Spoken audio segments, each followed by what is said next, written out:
Eu preciso que você fique comigo nesse vídeo até o final. Eu tenho algo muito sério para te mostrar. Muita gente não percebeu, mas aconteceu um milagre em Israel e esse com certeza é o maior sinal da volta de Jesus Cristo que nós podemos observar. A paz do Senhor, minha irmã e meu irmão, você há de concordar comigo que nós temos visto aí vários sinais da volta de Jesus se cumprindo em nosso tempo. Sinais de vários tipos e acontecendo aí em várias áreas diferentes que têm apontado para o cumprimento das profecias bíblicas que nos alerta que Jesus está voltando. Mas existe um sinal aí que só aconteceria por milagre e que com certeza é o maior sinal que nós estamos vivendo o tempo que antecede o arrebatamento da igreja. E esse milagre ele já aconteceu.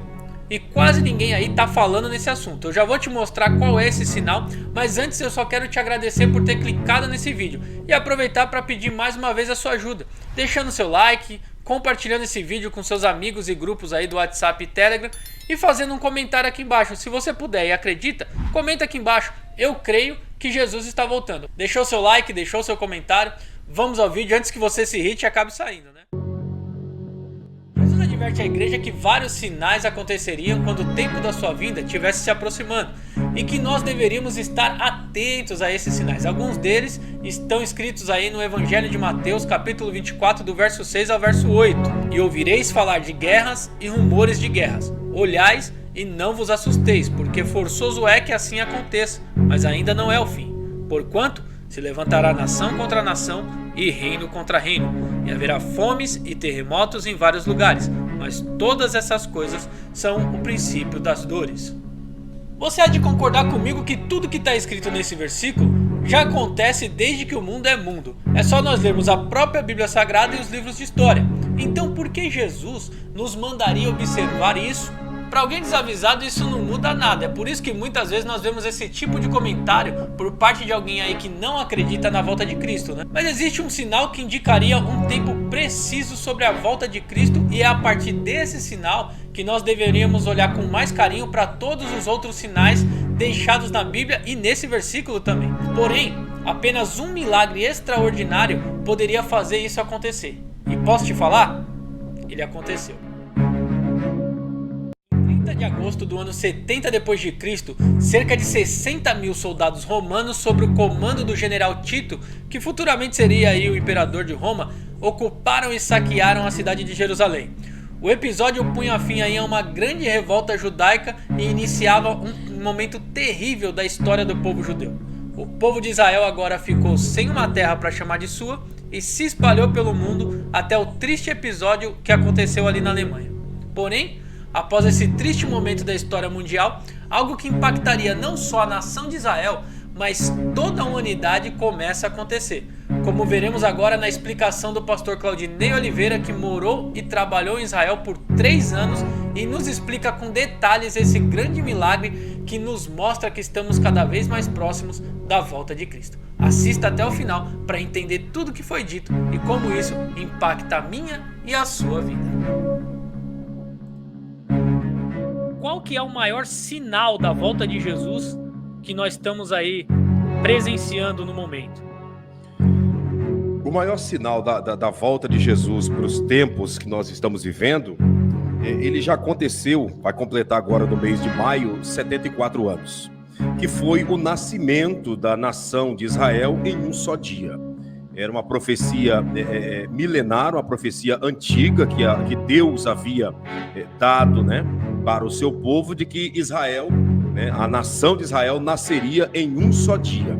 E isso se cumpriu, né, em 48, quando a nação nasceu com o último voto, o voto Minerva do chanceler brasileiro Oswaldo Aranha, que ali nasceu a nação de Israel, um pequeno grupo de pessoas no meio do nada, no meio do deserto, né? E ali começaram a construir aquela nação. E hoje você vai pelas cidades do território de Israel, é encantadora as cidades. A maior cidade que tem é Jerusalém, depois Tel Aviv, depois Haifa, né? E essas cidades, elas não ficam atrás, né, de Las Vegas, ela não fica atrás dessas cidades de Nova York, Los Angeles, de Londres, ela não fica atrás em nada de tecnologia, em nada no sentido de beleza, pelo contrário, são cidades muito bem montadas que foram montadas no deserto. Jerusalém foi reconstruída, foi destruída aproximadamente 25 vezes e 25 vezes se levantou do nada e hoje é uma cidade fantástica. Tem a Jerusalém antiga, que é a cidade histórica, né, a Old City, e tem a Jerusalém que foi reconstruída, que é a Jerusalém moderna, nova, com metrô, com trem, uma cidade super moderna, com monitoramento. Então, hoje, na atual conjuntura, no meu ponto de vista, e no ponto de vista de todos aqueles pelas quais entendem um pouquinho de escatologia, sabe que o maior sinal, né, da volta de Jesus é exatamente o nascimento da nação de Israel. Entendi. Que a maioria das pessoas que eu vejo quando fala sobre esse tema fala isso mesmo, né? Porque é o que determina o tempo escatológico que a gente está vivendo, né? Os Exato. outros sinais, eles já aconteceram em outras épocas da humanidade, talvez com menos intensidade, com menos volume, mas já aconteceram, né? Peste, fome, guerra, rumor de guerra, todos eles já aconteceram, mas o que determina mesmo, acho que o maior sinal, eu também concordo que é o nascimento do Estado de Israel, né? É o Até porque foi um milagre, né, pastor? O florescer da figueira, né? A figueira floresceu. Então, todo esse período antes do nascimento da nação de Israel, vamos dizer assim, com os galhos secos, né? Quando nasce Israel, a figueira floresceu, né? Houve muitas centenas de anos de diáspora, né? Os judeus espalhados pelo mundo, né? Sofrendo humilhações, né? Porque em todas as nações da terra, por mais que não pareça, mas em todas as nações da terra, onde estão os judeus, as pessoas olham com aquele olhar meio que de preconceito, né? Porque já é uma atmosfera espiritual, né? Negativa contra o povo judeu. E Deus permite a nação nascer em 48 para que o povo viesse se irmanar, se reunir. Hoje são aproximadamente 9 milhões de judeus que formam a nação de Israel, Tiago.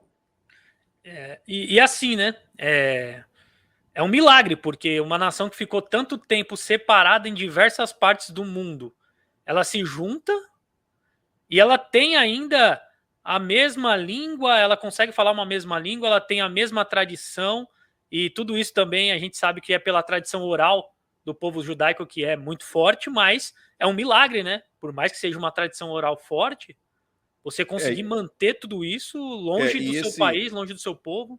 Esse milagre, ele não aconteceu somente agora, né? Ele já vem acontecendo desde os 430 anos de escravidão da terra do Egito.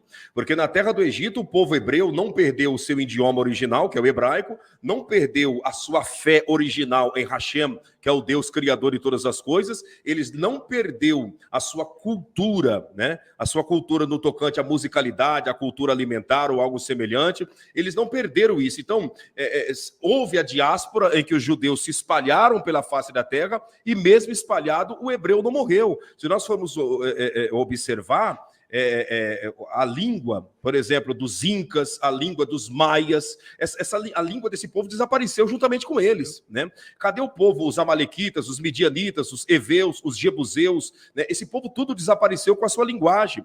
Todo esse povo desapareceu, todo esse povo se acabou em nada. Hoje em dia, por exemplo, o próprio dragão vermelho, né, para não falar o nome do país, o próprio dragão vermelho perdeu o mandarim antigo, né? Já é um mandarim mais moderno, né? O original, coisa que o hebraico não, o hebraico ainda continua a mesma linguagem, a mesma fé, guardando os mesmos princípios que são as 613 leis que Moisés recebeu no Sinai. Então, tudo isso prova que por detrás desse povo, que por detrás dessa gente, há uma mão muito poderosa fazendo com que eles venham a ser conduzidos no meio da humanidade.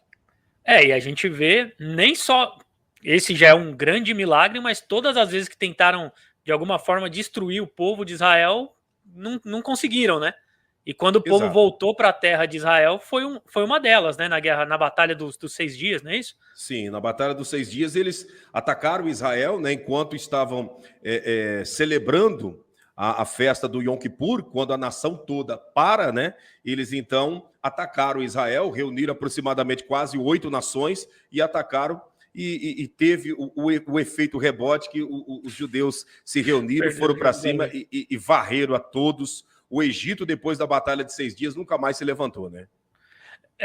E assim, né? Você vê que o milagre é tão grande porque era uma nação que estava acabando de se formar, provavelmente não tinha ainda um exército bem formado, uma estratégia militar tão boa, e foi na covardia dos outros povos que falaram: agora a gente vai lá e destrói eles de vez.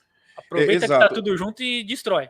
Israel tinha algumas armas, alguns aviões, né, sucateado que a ONU liberou, né? Os soldados não eram soldados preparados, porque a maioria eram kibbutz, né, que são os agricultores, que entraram por amor à bandeira, por amor à nação, e disse: vamos defender nossas terras, defender nossos povos, e foram para cima, e Deus colocou as mãos, e aconteceu uma vitória gigantesca dentro de 6 dias.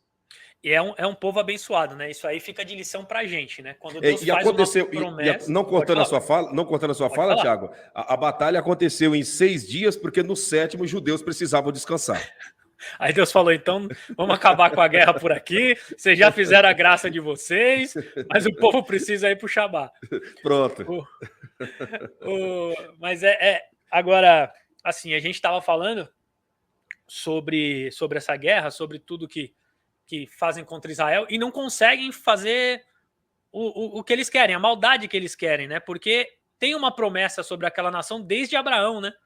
E isso fica de lição pra gente, que somos cristãos nos dias de hoje, para quem tá aí na live. Quando há uma promessa de Deus sobre a sua vida, não importa quem se levante, não importa quem vá contra você, se Deus determinou, meu